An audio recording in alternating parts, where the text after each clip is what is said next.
Stay glued to TikTok for hours, scrolling endlessly through your favorite creators. But when it comes to studying, you feel stressed, you feel unmotivated, and you don't even feel like doing it at all. How can you make studying as addictive as TikTok in such a way that you spend hours doing it? In this video, I'm going to be explaining the psychological triggers that make you so addictive to TikTok and how you can apply those psychological triggers to studying in a way that you won't want to stop studying. And what actually makes TikTok so addictive? Number one psychological trigger is bit-sized content. Number two is inbuilt reward. Number three is personalized recommendation. And number four is sense of social connection.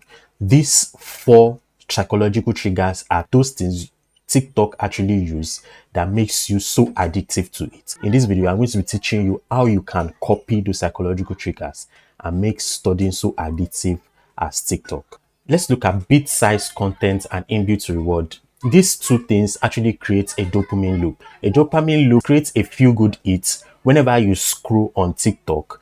Each videos you scroll creates a dopamine loop in such a way that it makes you crave for more. So when you scroll the first one, be like, wow, I like this. You scroll to the next one, it creates a feel good loop. All of a sudden, you discover that you spent hours doing it. How can you apply this to studying? There are actionable steps that you can take. The first step is to set micro goals. And from there, you level up. What are micro goals? Micro goals is such a way that you pay attention to one task at a time. You solve one problem, you understand one concept, you read at a single study session. The one thing that makes study so uninterested to you is because you make it seem like a complex activity. But if you can streamline it in such a way that you only focus on one goal. So when you solve one problem and one solution and when you understand only one thing, from there you grow gradually and you level up, increase the complexity after you must have focused on one micro goal instead of going into the big thing or studying voluminous material at once. Another way you can apply this bit size and reward is that you should apply the Pomodoro technique. The Pomodoro technique is actually different from the one you know. This is a 2.0 Pomodoro technique in such a way that you study for 25 minutes and you go for 5 minutes break. But mind you, that 5 minutes break, you should do something else, not that you are picking up your phone, because when you pick up your phone, you can go into the rabbit hole of scrolling endlessly and you actually forget that you were studying in the first place. So when you study for the first 25 minutes, then go for 5 minutes break, you can just walk around and do something else and come back to study. So that is one way you can apply this. Another way you can apply it is that gamify your learning. This is what I use most of the time. Gamifying your learning makes learning challenging to you. For example, you can set a particular expectation that while I'm solving this problem, I want to finish it before this time frame, or I want to get certain amounts of score from this particular problem that I'm studying. When it gets to a point that you reach your expectation, it motivates you more to keep going. So it creates that dopamine loop that makes you scroll endlessly on social media. It creates it in studying in such a way that when you achieve your expectation or when you achieve the micro goal, it makes you want more and it makes you keep going. The second psychological trigger that TikTok uses to hook you to their platform is personalized content. The platform learns so fast in such a way that it knows what you're interested in and it keeps showing you most of the time. So the more it keeps showing you, the more you want to stay on the platform and you stay endlessly and you discover that you've wasted most of the time. How can you actually apply this particular thing to your study? And one secret is to create your own algorithm. Then how can you create your own algorithm? Creating your own algorithm can only be possible if you follow this following step that I'll be showing you right now. The first step is for you to follow your own rabbit hole. And what do I mean by this? When you are reading a particular concept, explore it in different ways by searching for textbook, YouTube videos, by going through different contexts to study a similar topic. This will keep you more interested and is a way that you are studying your interests in different contexts. And one particular way you can do this is to deep dive for just 15 to 20 minutes. Most of the time, you wouldn't want to study, but if you just tell yourself that you want to deep dive for 15 to 20 minutes, read another thing or watch a YouTube video about that topic that you are reading. read an article about that thing that you are reading. Just read different things about that thing. Another psychological trigger that TikTok uses to hook you is community and social validation. It's not just TikTok, all social media uses this, which is using likes, comments, and shares to creates a particular validation and keeps you hooked on the platform.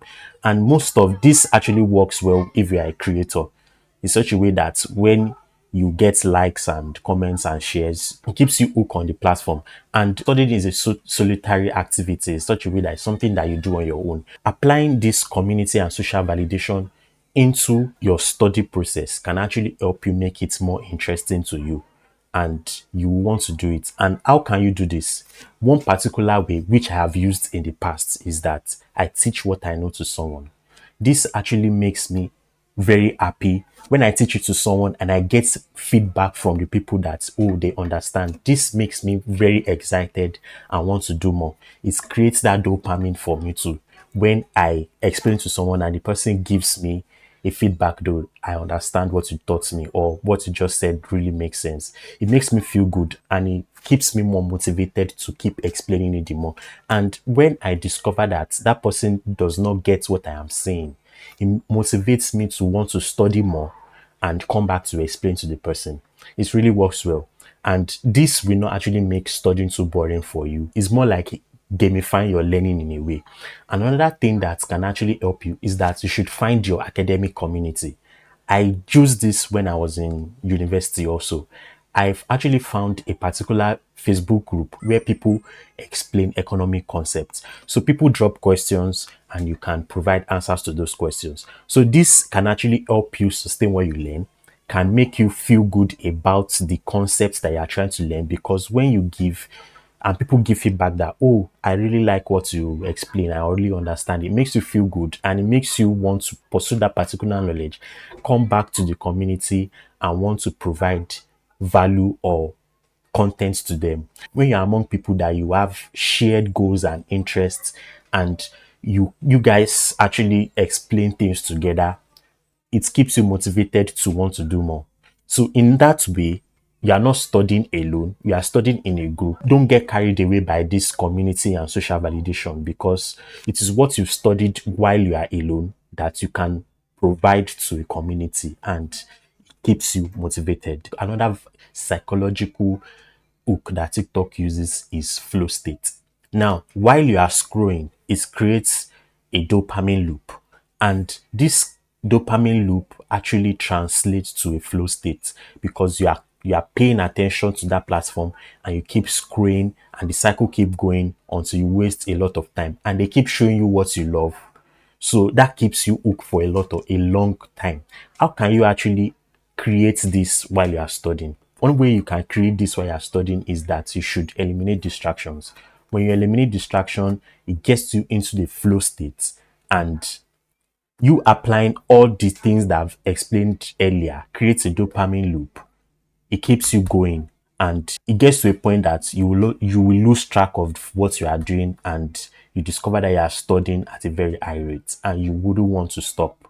When you actually set micro goals for yourself and you keep it simple, don't keep it too complex. When you keep it simple, it helps you get into the flow state, and in fact before you know it, you are in the flow. You just keep studying without any distraction. So if you got so much value from this video, please like the video and also subscribe to the channel. You can also check out this other video on other ways you can get so obsessed with your studying without getting tired. So thank you so much for watching and see you on the next one.